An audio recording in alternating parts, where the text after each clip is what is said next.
नमस्कार, मैं हूँ नेहा सक्सेना और स्वागत है आपका मेरे channel home science knowledge by Neha Saxena में। आज के इस वीडियो में हम देख रहे हैं बहुत ही सारे गृह विज्ञान के प्रश्नोत्तर। इस वीडियो को स्टार्ट करने से पहले मैं आपको बता देती हूँ कि अगर अभी तक आपने मेरे चैनल को सब्सक्राइब नहीं किया है तो तुरंत सब्सक्राइब कर दीजिए और घंटी का बटन जरूर दबा दीजिएगा, जो बेल आइकन है, ताकि जितने भी मैं वीडियो बना रही हूँ उसका नोटिफिकेशन आप तक पहुँच जाए। तो क्वेश्चन है हमारा आज की क्लास का कि व्यक्ति किन किन तरीकों से विनियोजन करता है। तो विनियोजन मतलब बचत प्लस ब्याज बराबर विनियोजन।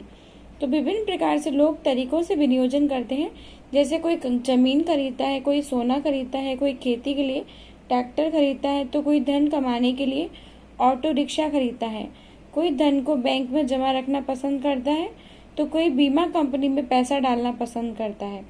इसके अतिरिक्त विभिन्न सरकारी व गैर सरकारी योजनाओं में निवेश करता है। नेक्स्ट क्वेश्चन है दीर्घकालीन लक्ष्यों की पूर्ति में बचत का क्या महत्व है। तो परिवार के प्रमुख रूप से दो प्रकार के लक्ष्य होते हैं, एक लघुकालीन और दूसरा दीर्घकालीन। लघुकालीन जो कम समय के लिए होते हैं और दीर्घकालीन जो लंबे समय के लिए होते हैं। तो घर की मतलब जो अपन देखेंगे लघुकालीन के अंदर क्या होता है कि घर की किसी वस्तु की चोरी हो जाने पर या महंगाई बढ़ जाने पर, आग लग जाने पर आवश्यक वस्तु को हम बचत की राशि से प्राप्त कर सकते हैं। तो बेसिकली बोलना चाहता है कि लघुकालीन का मतलब तो ये होता है बच्चों कि जो कम समय के लिए अपने लक्ष्य अपन डिसाइड करते हैं, जैसे एजुकेशन है या आपकी पारिवारिक कोई आवश्यकता है, ये सब। और दीर्घकालीन मतलब लंबे समय तक के लिए होने वाली परेशानियां जैसे कि होती हैं, जैसे कि बेटे की शिक्षा के लिए विदेश भेजना है या बेटी का विवाह है या आकस्मिक दुर्घटना है। तो अपन अब इसको पढ़ते हैं। दीर्घकालीन लक्ष्यों को प्राप्त करने के लिए लंबा समय लगता है तथा अतिरिक्त धन की आवश्यकता होती है, जैसे बेटी का विवाह है या बेटे को उच्च शिक्षा के लिए विदेश जाना, उसके द्वारा व्यापार प्रारंभ करना, परिवार में कोई आकस्मिक दुर्घटना। इन सभी अवसरों पर काफ़ी रुपयों की आवश्यकता पड़ जाती है। ठीक है, इसी प्रकार अपने अपने रहन सहन को ऊंचा उठाने के लिए मकान बनवाना है या कार खरीदने आदि के लिए भी बड़ी मात्रा में धन की आवश्यकता होती है। अतः उस पहले से ही की गई बचत विशेष रूप से दीर्घकालीन लक्ष्यों की पूर्ति में अति सहयोग प्रदान करती है। फिर नेक्स्ट क्वेश्चन है बचत की परिभाषा एवं महत्व स्पष्ट कीजिए। तो बचत की परिभाषा इसमें वर्गीज, ओगेल तथा श्रीनिवासन के अनुसार है। भविष्य में बचत जो होती है वो खर्च करने के उद्देश्य से वर्तमान व्यय में कटौती करने के फलस्वरूप जो होती है वो संचित धनराशि को बचत कहते हैं। अब बचत के क्या महत्व होते हैं। बचत के निम्न महत्व है। बचत में जो होती है उससे बचत से पारिवारिक आय में वृद्धि होती है। जब आप पैसे इकट्ठे करेंगे तो फैमिली जो इनकम है वो इंक्रीज होती है, अनावश्यक खर्चों में कमी होती है, मानसिक संतुष्टि प्राप्त होती है, वृद्धावस्था में आर्थिक संरक्षण मिलता है, दीर्घकालीन आवश्यकताओं की पूर्ति होती है और परिवार के रहन सहन के स्तर में वृद्धि होती है, सेवानिवृत्ति करने के पश्चात आर्थिक सुरक्षा रहती है। नेक्स्ट है बचत द्वारा आय व्यय एवं व्यय की असमानताओं की पूर्ति किस प्रकार होती है। तो परिवार की प्रारंभिक अवस्था में व्यय कम होता है, स्टार्टिंग में तो कम होता है, तथा विस्तार अवस्था में व्यय की अपेक्षा अधिक बढ़ जाती है। कि जैसे जैसे बच्चे बढ़ जाते हैं, एज बढ़ती जाती है, उनकी एजुकेशन, भोजन, आवास है, चिकित्सा, इन सब पे जो एक्सपेंडिचर होता है, खर्च होता है, वो बढ़ जाता है।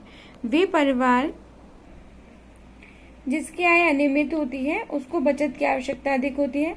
बचत द्वारा ही आय एवं व्यय की असमानता को पूरा किया जा सकता है। फिर नेक्स्ट क्वेश्चन है व्यक्ति के जीवन में जीवन बीमा के महत्व को लिखिए। ये भी इम्पोर्टेंट क्वेश्चन है। तो व्यक्ति के जीवन में जीवन बीमा का महत्व होता है। जीवन बीमा मतलब LIC, लाइफ इंश्योरेंस कॉर्पोरेशन। तो इसमें फर्स्ट है जीवन बीमा द्वारा आकस्मिक घटनाओं को सुरक्षा मिलती है, संपत्ति कर की व्यवस्था करती है, बच्चों की उच्च शिक्षा एवं उच्च स्तर के लिए लाभप्रद है, वृद्धावस्था में आर्थिक सुरक्षा प्रदान करती है, कमाने वाले व्यक्ति के साथ साथ यह पूरे परिवार को सुरक्षा प्रदान करता है। UTI क्या है, इसका एक टिप्पणी के रूप में क्वेश्चन आ सकता है या छोटा सा पूछ सकता है वो आपसे। तो यूनिट ट्रस्ट ऑफ इंडिया है ये UTI, इसको अच्छे से समझ लीजिए। भारत सरकार द्वारा प्रारंभ की गई एक संस्था है। यह ट्रस्ट जो है देश के प्रत्येक वर्ग की बचत एकत्रित कर विभिन्न उद्योगों में विनियोजन करता है। यह यूनिट का मूल्य 10 रुपये होता है तथा एक व्यक्ति को कम से कम 10 यूनिट तक क्रय करने पड़ते हैं। एक व्यक्ति चाहे जितना धन विनियोजन कर सकता है। बैंक द्वारा भुगतान के 4 लाभ बताइए। समय एवं शक्ति की बचत होती है, मित्रता की आदत पड़ जाती है, चोरी होने, जेब कटने आदि में भय नहीं रहता है और बैंक के द्वारा दूर स्थानों पर भुगतान सरलता से किया जाता है। पीपीएफ, ये भी इम्पोर्टेंट क्वेश्चन है। पीपीएफ मतलब लोक भविष्य निधि, इसको अच्छे से समझिएगा। योजना में धन जमा कराने के लाभों का उल्लेख कीजिए। बच्चों, जितना इम्पोर्टेंट आंसर समझना होता है ना, उससे ज़्यादा इम्पोर्टेंट क्वेश्चन समझना होता है, क्योंकि आपको क्वेश्चन से ही आप इसका आंसर आउटपुट देते हैं। अब आपको यही नहीं पता होगा कि पीपीएफ क्या है, तो आप अब सोचते रहेंगे। तो उसको अच्छे से समझ लीजिएगा कि पीपीएफ है लोक भविष्य निधि। ठीक है, यह सुविधा सिर्फ राष्ट्रीयकृत बैंक एवं डाकघर द्वारा ही उपलब्ध है। इस योजना में व्यक्ति धन को एक मुश्त या नियमित किस्तों द्वारा जमा करवा सकता है। इस योजना में व्यक्ति यदि चाहे तो कुछ समय पश्चात जमा राशि का कुछ प्रतिशत में ब्याज से निकाल सकता है। इस योजना से आयकर से राहत मिलती है। इस योजना में ऋण की सुविधा उपलब्ध है।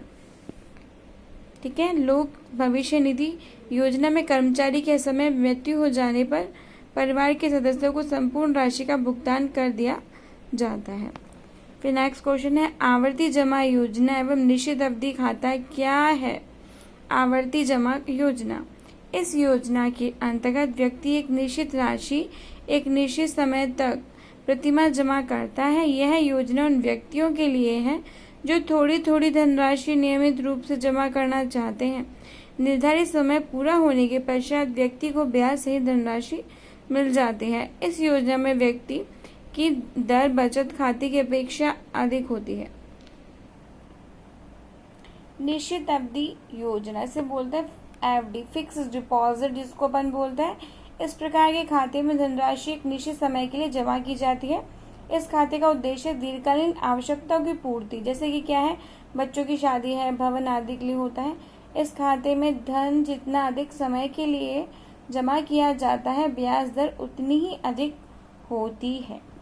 फिर नेक्स्ट क्वेश्चन है, डाकघर बचत खाते से आप क्या समझते हैं? देखो, बात सिंपल सी है कि बैंक का बचत खाता हो या डाकघर का बचत खाता हो, बात वही होती है बच्चों। डाकघर बचत खाते में कोई भी व्यक्ति डाकघर में कम से कम 50 रुपये जमा कर अपना नाम पर कर सकता है, परंतु बैंक में सुविधा प्रोवाइड नहीं होती है।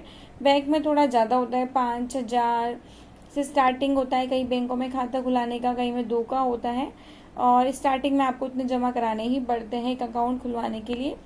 तो बैंक में और डाकघर में थोड़ा सा अंतर होता है, पर सिमिलर होता है। ठीक है, धनराशि का ही थोड़ा अंतर पड़ता है कि अब आपको सिर्फ इसमें बचत खाता देखना है। ठीक है, जमा कर अपने नाम पर संयुक्त रूप से या नाबालिग के नाम पर संरक्षण के रूप में खाता खुलवा सकते हैं।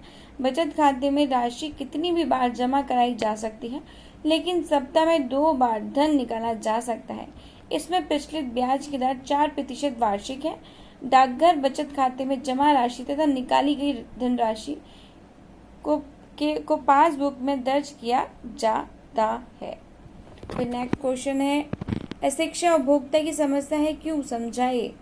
अशिक्षा जो होती है मतलब कि अशिक्षित व्यक्ति अधिकांशतः सुनी हुई बात होती है उस पर विश्वास करता है। बेसिकली क्वेश्चन बोलना चाहता है कि एक ऐसा व्यक्ति है जो अशिक्षा है, उसको किसी भी प्रोडक्ट के बारे में या किसी भी सामान के बारे में जानकारी नहीं है ना, तो वो उसके लिए कैसे घातक है? तो एक अशिक्षित मतलब जो व्यक्ति नहीं पढ़ा लिखा होता है, या फिर वह व्यक्ति जिसको वस्तु के बारे में संपूर्ण जानकारी प्राप्त नहीं होती है, वह व्यक्ति अशिक्षित व्यक्ति कहलाता है। अब इतना आपने समझ लिया। अब ये बोल रहा है कि अशिक्षित व्यक्ति अधिकांशतः क्या होता है, सुनी हुई बात पर अधिकतर विश्वास करता है। उसे लगता है कि वो प्रोडक्ट अच्छा है जो लोग उसे दूसरे बताते हैं। वह अपनी बुद्धि एवं विवेक तथा परखने की क्षमता का उपयोग नहीं करता है। वह सोचता ही नहीं है कि मुझे क्या लेना है और क्या चीज़ नहीं लेनी है। अतः अशिक्षित कोई भी उत्पाद आसानी से खरीद लेता है, अर्थात उसको आसानी से बेचा जा सकता है कोई भी प्रोडक्ट जो मार्केट में है। इसके अतिरिक्त वस्तु पर लगा लेबल जिस पर उत्पाद की जानकारी होती है अशिक्षित व्यक्ति नहीं पढ़ सकता, उसको पता ही नहीं होता कि कब यह चीज़ बनी है और ये कभी ख़राब होगी, एक्सपायरी डेट है, मैन्युफैक्चरिंग डेट, उसको पता ही नहीं होता। अशिक्षित व्यक्ति पढ़ नहीं सकता, जिसका फ़ायदा विक्रेता उठाते हैं। इस प्रकार अशिक्षित व्यक्ति को अधिकतर मूल्य से घटिया वस्तु बेची जाती है तथा विक्रेता अपने फायदे के लिए उत्पाद देते हैं। अतः अशिक्षा उपभोक्ता की बहुत बड़ी समस्या बन गई है। फिर नेक्स्ट क्वेश्चन है, उपभोक्ता से क्या आशय है? लेटेस्ट में विस्तार से समझाइए। अभी ये क्वेश्चन आपके आया हुआ है 2019 के पेपर में। तो मैंने आपको क्लास में ही बताया था कि वह व्यक्ति जो किसी वस्तु सेवा का उपभोग करता है, काम में लेता है, उसे अपन क्या बोलते हैं? उपभोक्ता कहलाता है। व्यक्ति का हर प्राणी, चाहे वह पुरुष हो, बच्चा हो, व्यापारी हो, कर्मचारी हो तथा अधिकारी हो, उपभोक्ता होता है। मनुष्य जन्म से लेकर मृत्यु तक विभिन्न वस्तुओं सेवाओं का उपयोग करता है। इन वस्तुओं सेवाओं से मिलने वाली संतुष्टि से उपभोग तथा उपभोग करने वाले व्यक्ति को उपभोक्ता कहते हैं। उपभोग का मतलब होता है किसी भी चीज को काम में लेने वाला व्यक्ति, ठीक है, यूज में ले रहे हैं, दैट इज उपभोग, और जो कर रहा है, जो काम में ले रहा है, वो है उपभोक्ता। तो ये तो बच्चा आज के क्लास का एक इम्पोर्टेंट सा वीडियो, इसको प्लीज लास्ट तक जरूर देखिएगा और याद करना बिल्कुल भी ना भूलें। मिलते हैं नई वीडियो के साथ। Thank you so much.